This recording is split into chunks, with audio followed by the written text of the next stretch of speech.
busy week again. It's always a busy week for audio. All the stupid audio, all the funny audio, all the compelling audio.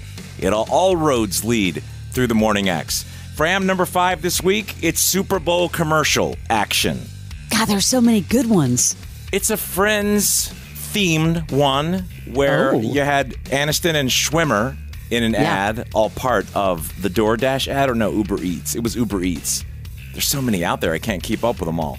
But the whole theme of it is you have to forget something to make room for something else kind of vibe. Yes. And so she's on a big Hollywood backlot, and up comes her buddy Schwimmer, who hasn't seen her in a while. Thank you. I didn't know you could get all this stuff on Uber Eats. Yeah. Gotta remember that. Well, you know what they say. In order to remember something, you gotta forget something else.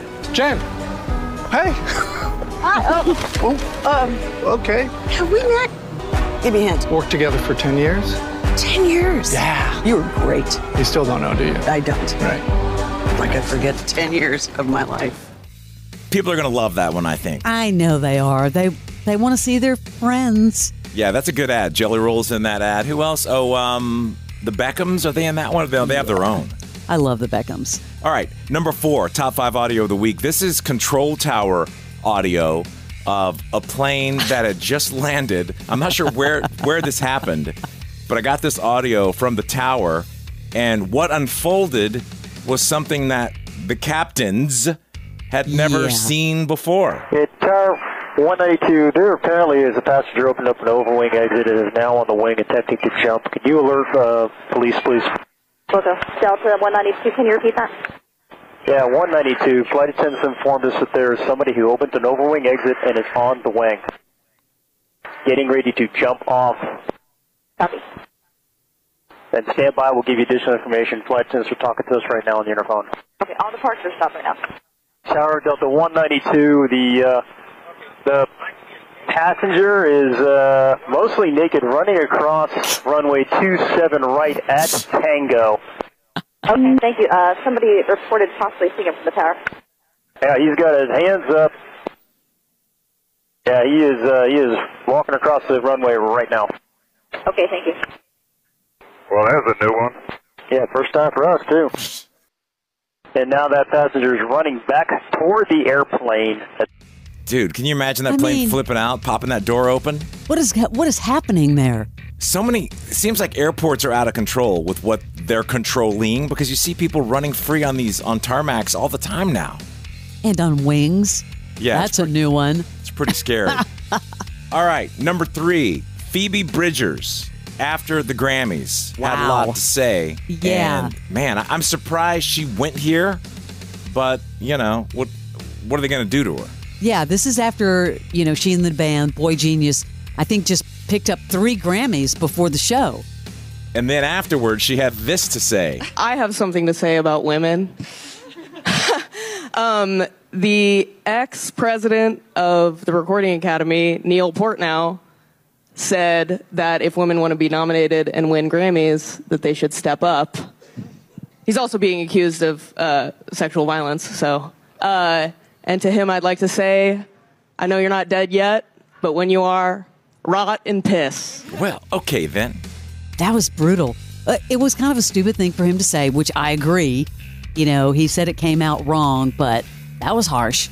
He's ousted, right? So he's not... He's not there anymore. Yeah. Man, but they're going to take a break, I guess, and chill, and I'll go back to their solo. I was kind of surprised after, they made that statement before the Grammys. So now I'm wondering, will they? Oh, that was before? Oh, the statement about breaking up. Yes. Oh, gotcha. All right, number 2.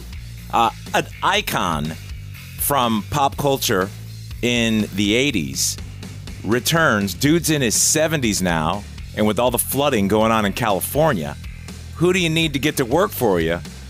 No other than Mr. T. People are preparing for major flooding and even trying to make light of a heavy situation. What's up, Mr. T? I'm gonna get some sand. I'm getting some bags for myself and some of my neighbors. Mr. T says it's important to help out his community and is doing just that. Boy Scout again, always be prepared. Be prepared, fool. I like that he shows up and he's in character. Nothing disappointing about that. That rain was awful. And how at 70 plus years old does he look exactly like he did in his show? in the 80s. Yeah, we need some more Mr. T. All right, number one, last week on Saturday Night Live, J-Lo was on with Ayo Edibiri. Is that how you say her name? Mm-hmm. From The Bear. I don't watch The Bear, so I don't have a lot of, I don't know who she is from the show. And she's winning all sorts of awards. Yeah, I know from that, like I know her name, but she, back in 2020, was on a podcast before she was famous, obviously, and had some things to say about J-Lo.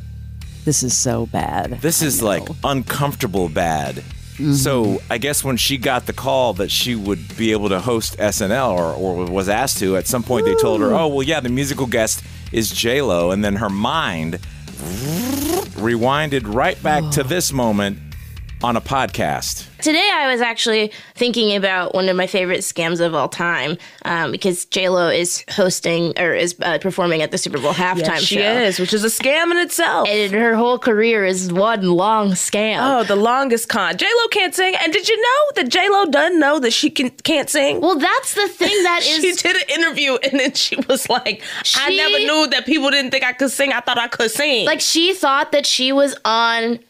She thinks she's on multiple tracks, but it's not her. I think she thinks that she's still good, even though, like, she's not singing for most of these songs.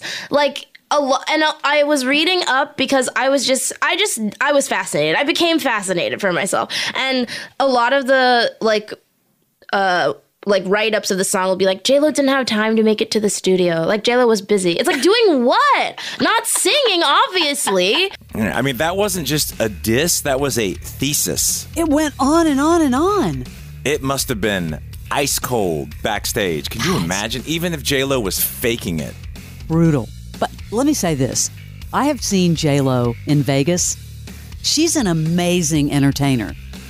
So you can sit there and say what you want, but she's wrong. Well, she was a young girl at the time, and she's still a young girl.